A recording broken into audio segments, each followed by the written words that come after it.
So this video is for anybody who thinks they can't stop daydreaming. I used to be a lot like you. In middle and high school, and probably also elementary school, just pretty much all of the schools, I could not pay attention because I was just daydreaming the entire time. In class, I was daydreaming. In conversations, I was daydreaming.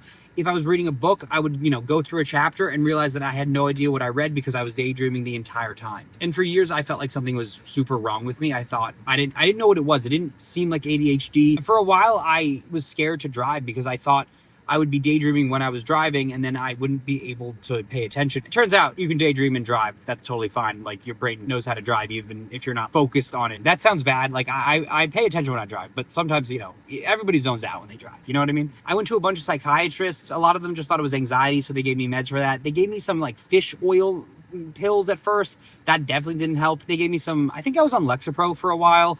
That also didn't help. At one point, they thought the reason I couldn't pay attention was because I was having like these little mini seizures. I don't really know how the science of all that works, but they had me like get a brain scan.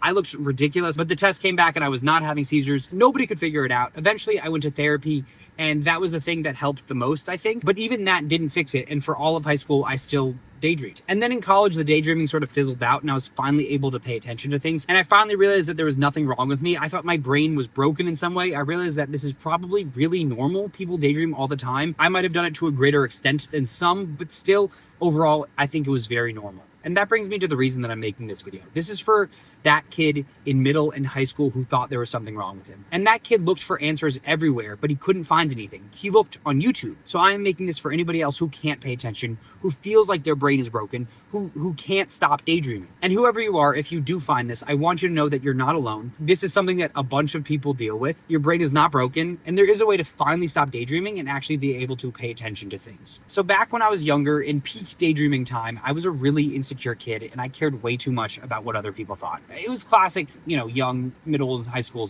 kid stuff. I used daydreaming to cope with me not being who I wanted to be. I was the shyest, awkwardest kid. If I didn't know somebody, I could not have a conversation with them. I just didn't know what to say. I froze up. I just didn't say anything. Once I became comfortable around somebody, I was able to talk to them and be myself around them. But that usually took hours and hours and months of being in the same room with them and interacting with them for me to be able to fully be myself. And of course, I did not want to be that way.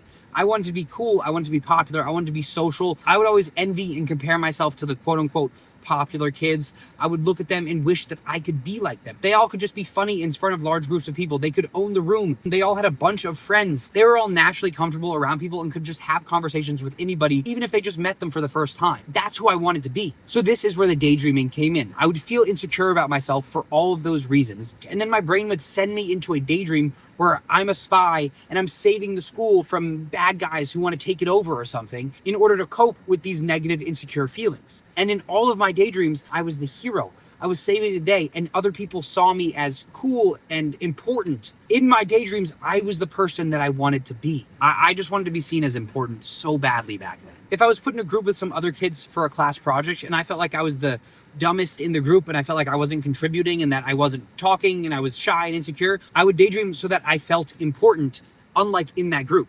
If I was in gym class and I was bad at the sport or just talking to people in class and being awkward, I would daydream. My brain used daydreaming to make me feel better. In middle school, I liked this girl for pretty much all of middle school, but for some reason, I never told her how I felt. Maybe I was too afraid she would say no. I don't really remember, but I would always daydream about us being together or me saving her from the bad guys, or she was also a spy with me saving the school. And that fits into the common theme of all of this, me not being the person I want to be. I wanted to be the dude who was social, who was popular, who asked the girl out.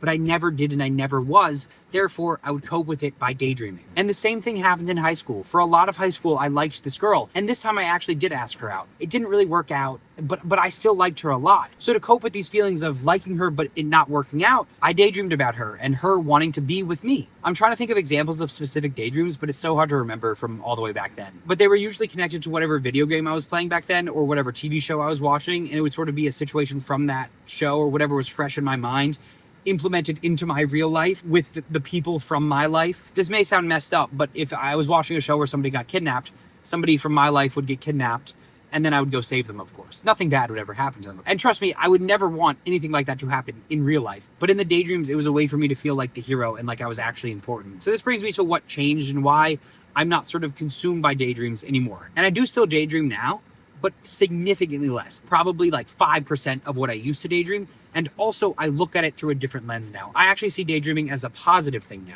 As I got older, when I went to college and beyond, I started becoming the person I wanted to be. I got a lot less insecure. I started loving myself, owning my awkwardness, and accepting myself for who I was. That all sounds kind of cringy, but it's true. I started being able to talk to people and be myself around them. I became the person that I wanted to be. And I'm not quite there yet. Like, I don't think I ever will be there. I'm always going to be striving to be better and be a better person, but I'm a lot closer than I once was. And the closer I got to being the person that I wanted to be, the less I daydreamed. And now there are still times where I feel insecure and awkward and feel all those feelings that I used to feel. Or I'll feel angry at a situation that I have no control over. And in those situations where I feel like I have no control or feel insecure, I daydream. But nowadays, I don't get angry with myself for daydreaming. I see daydreaming as a tool that helps me cope with these emotions. And I can look back at all those years where I was insecure and sort of be grateful that I had daydreaming to help me through those times. Part of me wishes that I was able to instead become the person I wanted to be sooner, but for whatever reason, that didn't happen. So daydreaming helped me get through those moments. So for me, the solution to stop daydreaming all the time was to become the person I wanted to be and start making my life into what I wanted my life to be like. There is no easy solution. There is no quick fix. The solution is hard. You have to put in the work. And if you do that, I promise the amount you daydream will significantly drop. There was a moment recently where this really dawned on me. Pretty much, I was at my friend's uncle's house who had a bunch of my friend's mail. And I went there to get the mail for my friend. It's a long, confusing story. I won't bore you with the details. But pretty much, I asked for the mail. He said no, insulted my friend in the process, and then I left. And as I was walking to the car, I started daydreaming about all the stuff I wish I said, and I felt like I got transported back to who I was in high school. So I got into the car, and as I was sitting there, I had this like internal battle with myself. It was like the person I wanted to be versus the person that I was now. And the person who I wanted to be was saying, is this really who you are? Are you the person that gets walked over and doesn't stand up for your friends? So I said, screw it, got out of the car and went and knocked on the door again. My friend's uncle looked super surprised. He opened the door. I'm a big believer in killing with kindness. So I obviously wasn't going to go up and curse him out. My friend's uncle has been through a lot. He's not the best guy, but it's clear what made him that way. If they are ever going to change, pushing more negativity on them is not going to do that. Like, the only thing that is going to do that is kindness. So I wasn't going to go up there and just curse him out. But what I did say is that I thought he was lying. I thought he previously he said that he didn't have the mail. He didn't know where it was, even though he did. So I told him I thought he was lying. I stood up for my friend. I defended him. And then I got the door slammed in my face. But getting the door slammed in my face was just a fantastic feeling. That was me becoming the person I wanted to be. The old me would have just drove away and daydreamed about it all day long. The new me confronted him, and guess what? There was no daydreaming. I just felt on top of the world, like I could do anything. So trust me when I say, become the person you want to be. Do the things that you're afraid to do. Ask the girl out. Confront that person. Start trying to talk to more people.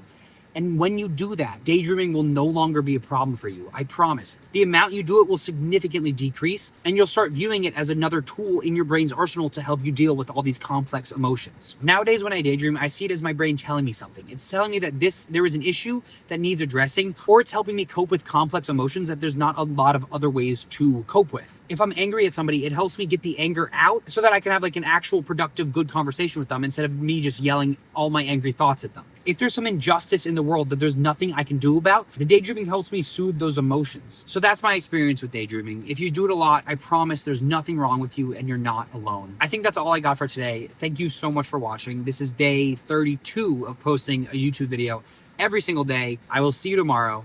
Peace out.